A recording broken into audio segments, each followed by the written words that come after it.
Hello, hello, my loves. Grand Rising, happy Tuesday. Tuesday is a day ruled by Mars, and red is the color to connect with Mars. But I'm feeling very Venusian, so like the roses is like all about my feels today, and that's where I'm at. So, how is everyone's Tuesday? Meeting, confrontation in your divine self. My divine masculine defending my divine feminine is what you should be coming into Tuesday very uber aware of, so that you can move through those energies. And so my ascended masters that showed up for me today are Krishna. And as I mentioned last time he showed up, I love the energy of Krishna, because what Krishna actually says is, we see the effort that you're making. We see how disciplined you are. We see how you're moving through everything and holding yourself accountable. And we are aware of that. And you are being rewarded for that. So I love when Krishna shows up, because it's saying that they recognize the work that I am actually doing. And so Archangel Michael, you are safe. And I love Archangel Michael showing up for me too, because I do work with the four main archangels a lot. So Archangel Michael is the guardian of the south, Archangel Gabriel is the guardian of the west, Archangel Uriel is the guardian of the north, and then Archangel Raphael is guardian of the east. So I do call on him often. For him to show up in a spread, I know that I'm going to be moving through possibly old fears, because he's saying I'm safe, I'm protected. So this card shows up a lot, and the you can do it from the other deck that's also Michael. And so she's been pronounced Hina and Haina, but she is the goddess of freedom. And I love that she showed up, because we were in the new moon breathwork circle Sunday night talking about freedom. What is freedom? Instead of manifesting like wealth, material wealth, or money, to instead see what that represents for you. And freedom was the big one. And I have used freedom as a goal for focus wheels and new moon manifestations many times in the past. And so freedom really is about reclaiming your birthright as a sovereign being. Are you the one in control of your experiences? Are you buying into any of the programming, like, this will make me worthy? I need to do this. My schedule is not my own. My schedule is someone else's. That is not freedom.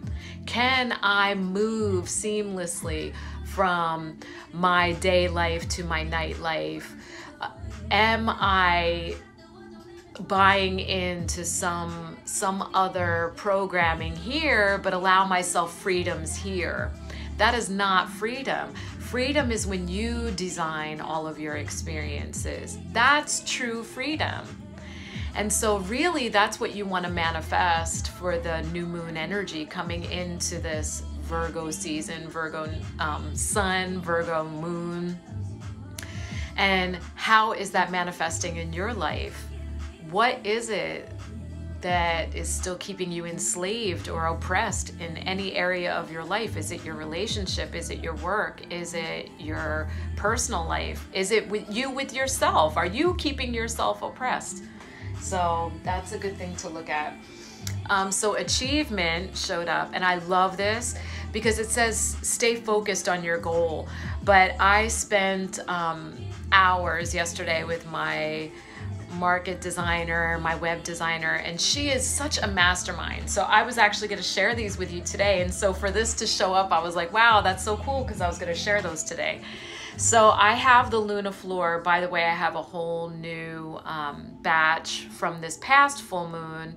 So Luna Floor, you can actually look it up in my highlights or on my YouTube under products, but it is Sherry's divine version of Florida water, which is a protective spiritual cleanse, shielding bath or spray. So I bought these, aren't they pretty? These purse-sized sprayers so that they can be filled with Florida water to carry it with you as a shield. So if you're about to walk into a crowded space or a store, you can just spritz yourself. And then my sacred oil, my sacred anointing oil, which she recommended that we call it divinity. So you can put the divinity on you, not only in you, but on you. And this is the oil that I make. And I actually keep it on my altar. And so I will be having those on my website soon too, but I wanted to share them because I was excited about those. And she's going to be creating fancy labels for them. That's her jam. Anyhow, that's what I was going to share. So for the achievement card to show up is pretty cool, because I had a really hard time marketing myself. And she goes, well, you create these things and you use them in your healing sessions, and you should start offering them to people, especially your long distance clients. And so, yeah, I like that she's pushing me out of my comfort zone to do those things. So believe in the impossible.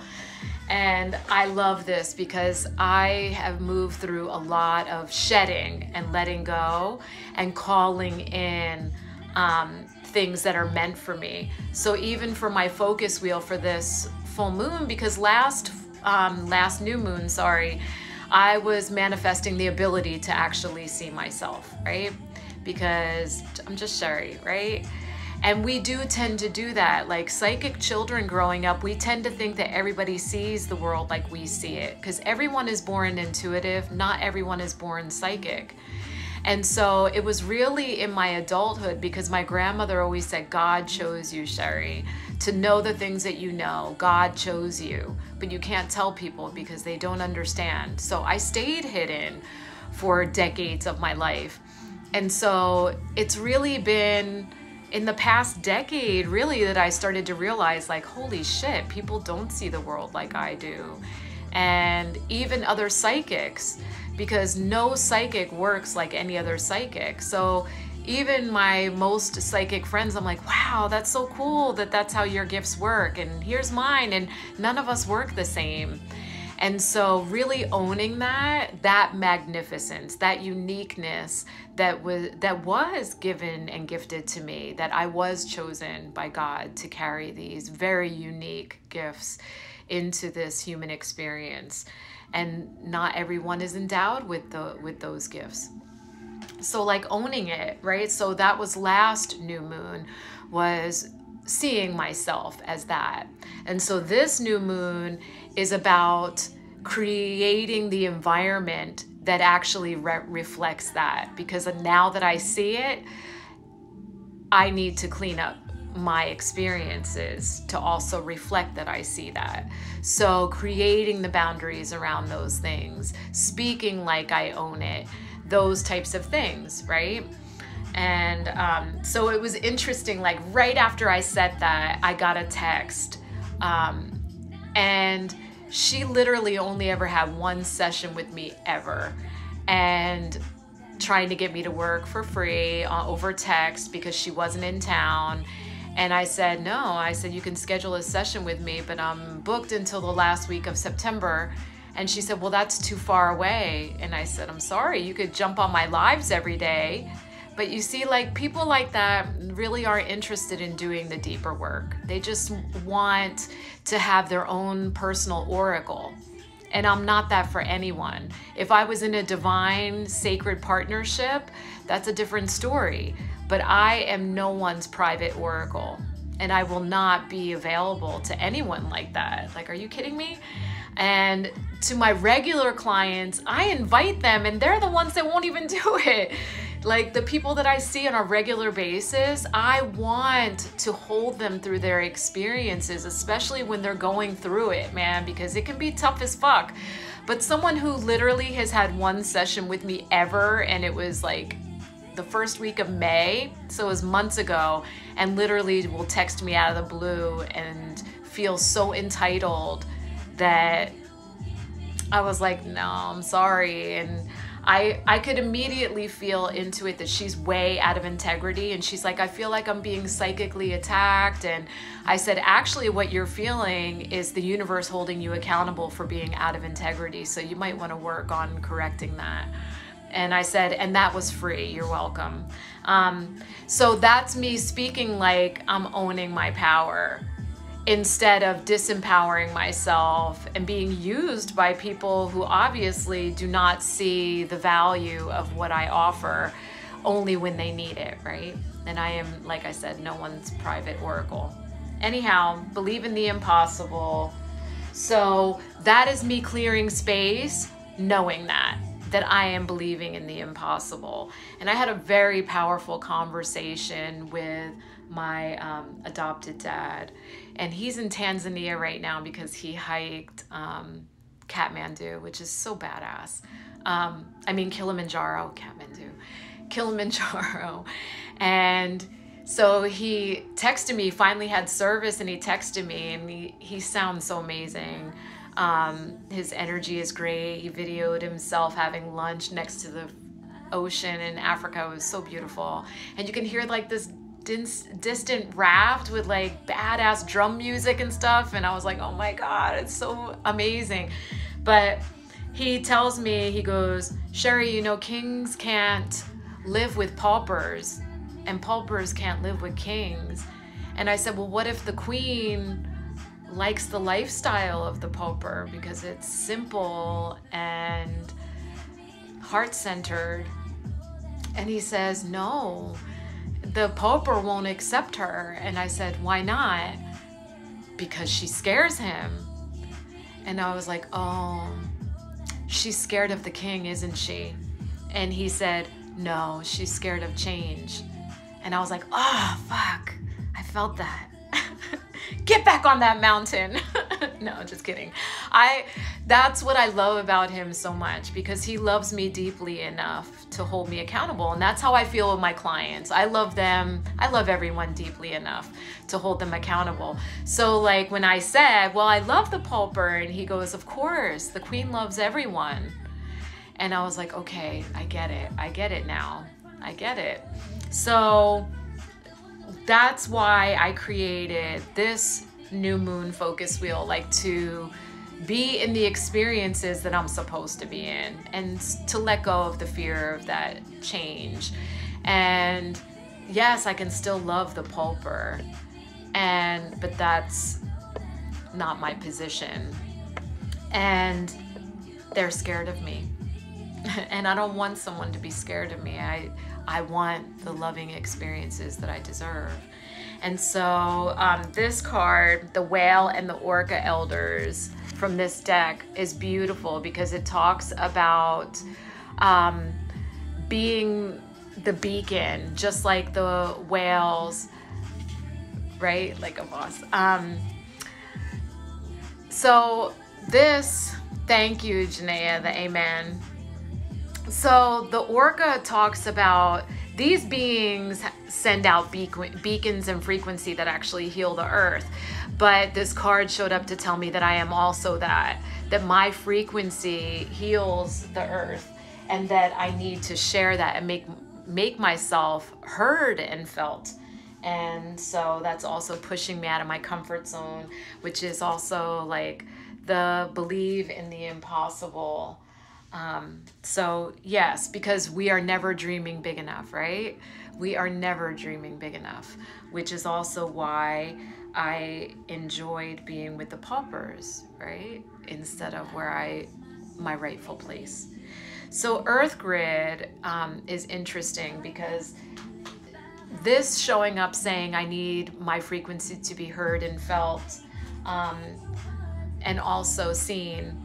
Earth Grid talks about anchoring my energy in different places, but to be very aware of how I feel when I'm in those places. So I right away thought about that, like the pauper, like those experiences I had with men that I knew are not deserving of me.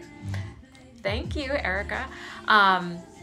So I said I need those big like bozo glasses, but anyway, so the Earth Grid talking about how do you feel coming out of different experiences and in different environments. And it's true that I would always feel good because I was so giving in those experiences, but there was always like this lacking.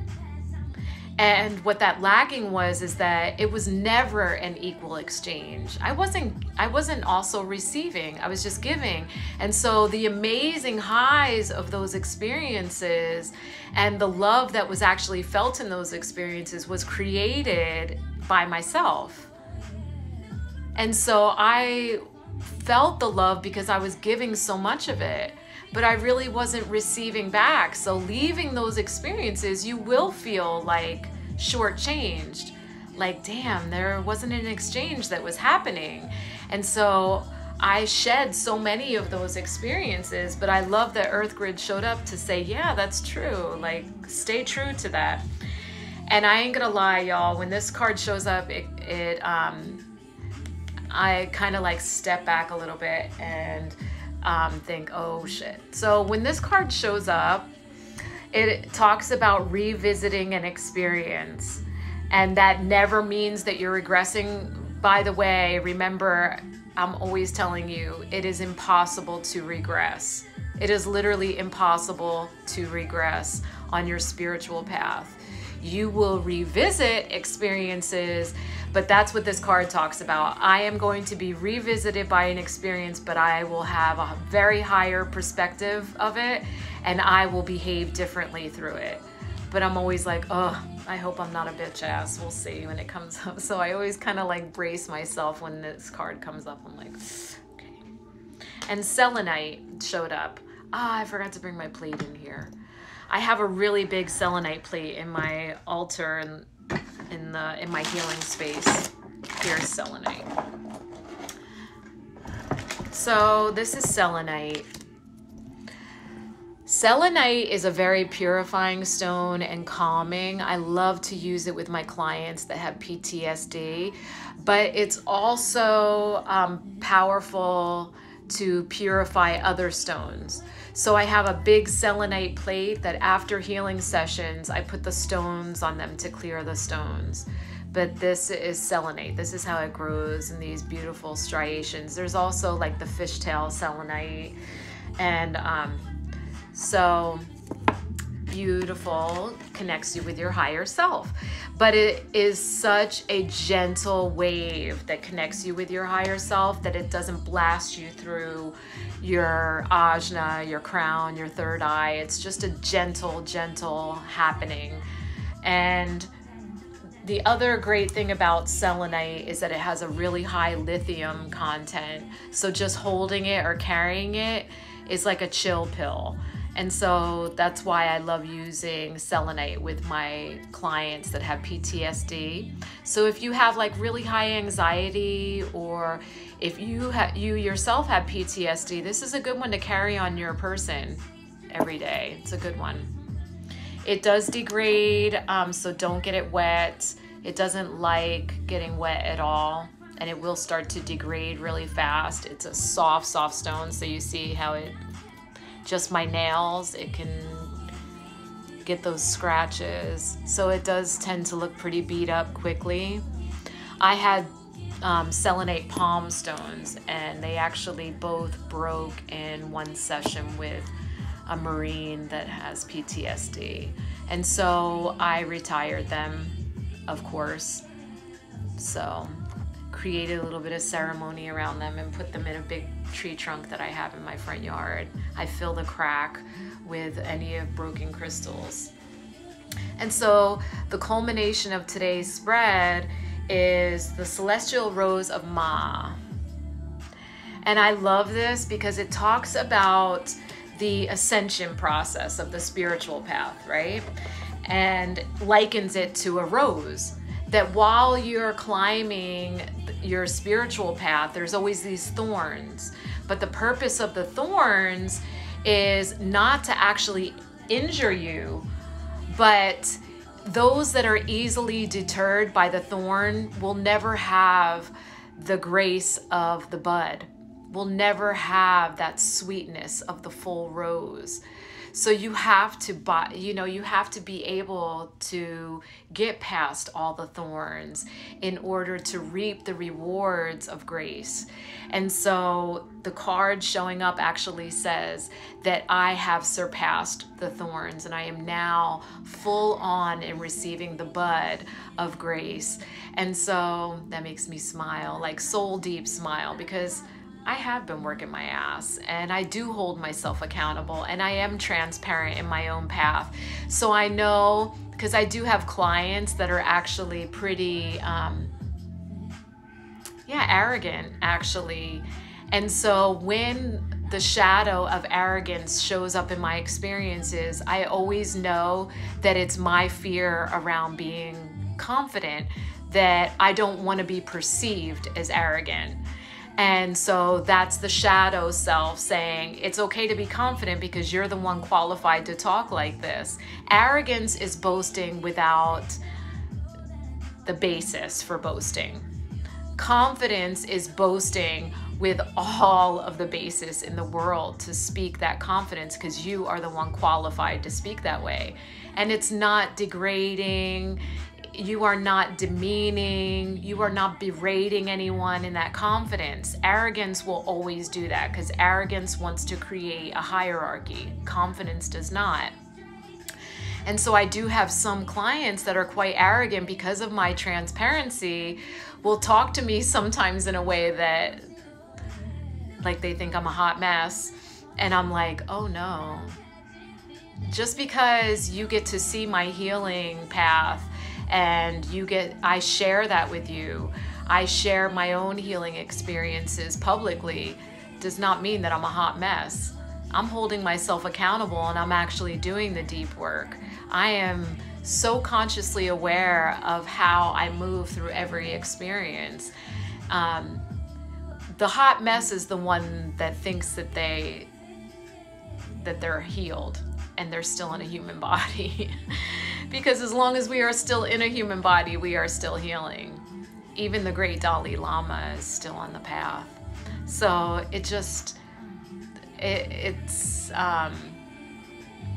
I have to gift them the conversation that will humble them. So it's beautiful to have those things show up for me. Yeah, so thank you, Janaea. So Janaea says that part, public accountability. And so I do that because I want to show you that being human is not fucking easy. And our purpose here is to return to unity consciousness, but to always remain in our highest integrity and heart-centered. And that makes things easier. It creates a path of least resistance and takes a lot of the effort out of being human. But like, the transparency is intense and it's not for everybody to be witnessed, to be observed in their own healing path. But what I do know for sure is that there are many people that are inspired because I am transparent and I share. And then it gives them the confidence to say they can do it too. Because we're all going through it. I'm not above anyone, I'm not below anyone, but I do know my rank in spirit and I'm doing it. And I know that when I hold myself accountable and move up, it gives everyone else a chance to move up. And so there's that. And I do that out of love. So that is the spread for today. And thank you for being here and gifting me your most valuable commodity, your time and your energy. I am so grateful. I am so grateful sharing this space with you. Thank you. And I am sorry for any disharmony that I myself have created. Please forgive me. Thank you for this opportunity, and I love you, I love you, I love you. You give me give me fear.